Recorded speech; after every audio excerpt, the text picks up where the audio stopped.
Mesdames, Messieurs, bonjour. Je vous présente mon deuxième ouvrage, Aïeux, femme de distinction, la force herculéenne. Il s'agit de ma grand-mère, l'héroïne de l'ouvrage, qui était une femme qui avait une force hors du commun, dont je vais vous lire un extrait en page 44. En plus de tous ses talents, elle avait un don de guérison qu'elle avait reçu à travers les rêves, endormis ou éveillés, de l'Esprit Saint et de ses aïeuls.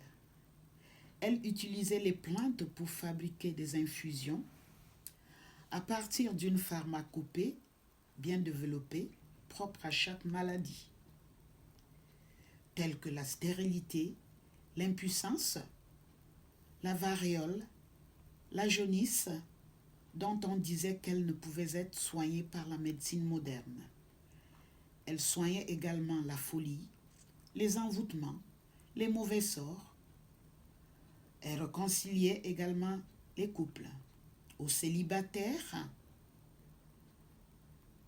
de rencontrer l'âme sœur, elle aidait les prévenus à gagner leur procès, mais était réticente pour les cas d'homicide, de féminicide, d'infanticide, qu'elle trouvait assez graves. Elle pensait que chacun devait prendre ses responsabilités.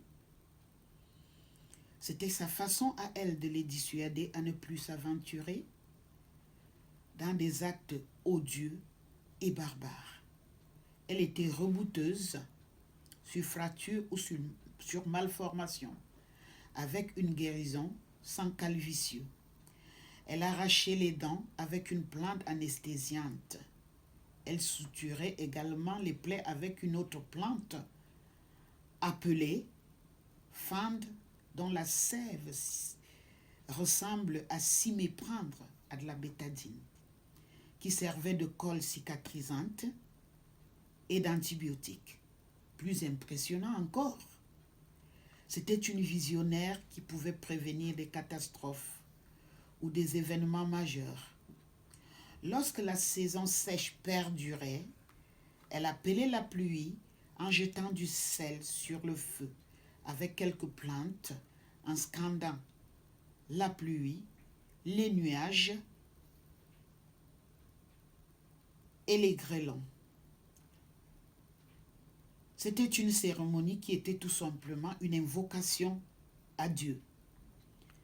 Quelques minutes après, le ciel s'assombrissait, suivi des coups de tonnerre qui éclataient pendant qu'on allait se blottir dans le grenier plein de grains. Et une pluie torrentielle tombait pour étancher le sol asséché. Quelques jours à peine, les pousses de plantes craquelaient le sol et laissaient apparaître des petites feuilles toutes frêles de beauté. Un peu plus tard, une verdure qui signifiait l'abondance des légumes verts et l'utilisation des réserves de grains avec parcimonie. Et cela laissait place également à l'abondance d'aliments. Je vous invite à lire le contenu qui est assez palpitant, assez passionnant. Je vous remercie, mesdames, messieurs.